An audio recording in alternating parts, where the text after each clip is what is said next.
move your life forward in the most positive way using astrology? Then let's talk about the astrological patterns for February 2013. The month begins with very mystical, intuitive, sensitive, and creative energy because Mars and Neptune are both in Pisces and they'll be conjunct. And on the 5th of February, Mercury moves into the mix also. So those three planets traveling together in Pisces creates an incredible mystical feeling. So it would be great for you to start your month with a strong understanding that meditation will be very productive right now. And also, to make sure you have a creative outlet. I always advise people who say that they're not creative that maybe they should color a mandala. You can get free mandala blanks off of the internet or you can order them from me. But coloring a mandala engages your creativity, and boy, I have to tell you, mandalas are really flowing intensely right now with Neptune and Pisces because it works both sides of your brain. You problem solve, you get in touch with your intuition. So this is going to be very strong for really the first week of February, and you can start a new pattern of intense, regular meditations. On February 10th, we have the new moon in Aquarius, but we will also have Mars squaring Jupiter in Gemini. And sometimes what happens with this is we begin to overanalyze what we get intuitively. It's going to be very important right around that new moon in Aquarius that we use our logic and our intuition together. So why don't you just assume what you're getting intuitively is accurate and then logically decide what to do with that. That's the best way to use Mars and Pisces squaring Jupiter in Gemini.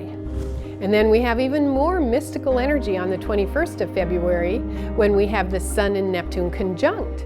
And then on the 23rd, Mercury goes retrograde in Pisces. It's going to stay retrograde all the way until March 17th. So all of this Piscean energy just continues and goes in layers and layers. Mysticism, creativity, meditation. Fortunately, at the end of February, on the 25th, we have a big full moon in Virgo. And that's going to help ground the energy somewhat. That will help us pinpoint some details, get our house clean, do all the mundane tasks that we need. And in particular, let me just advise you, if ever there's a wonderful time to clean out your closets, clean your house, detail, organize, it's on the full moon in Virgo.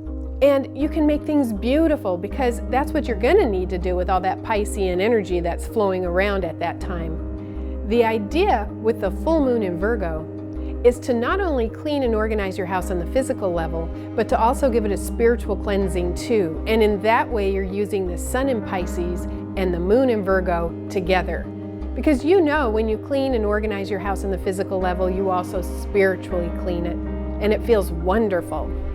So to summarize the astrology for the month of February, it's very mystical, very intuitive. Your sensitivity will probably increase dramatically, and you can channel that by practicing your intuitive skills. When we get around the 10th, around that new moon, you're going to have to train your logic to accept these signals and not analyze what you're getting intuitively.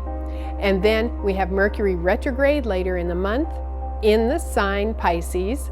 So once again, that's a great time to develop your intuition and really get those skills sharp. And then at the end of the month, we have that full moon in Virgo, which is a great time to spiritually and physically clean house and ground all that mystical Pisces energy. That's it for February.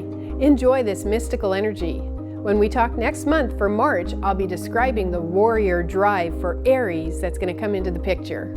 Thank you. I'm Kathy Rose.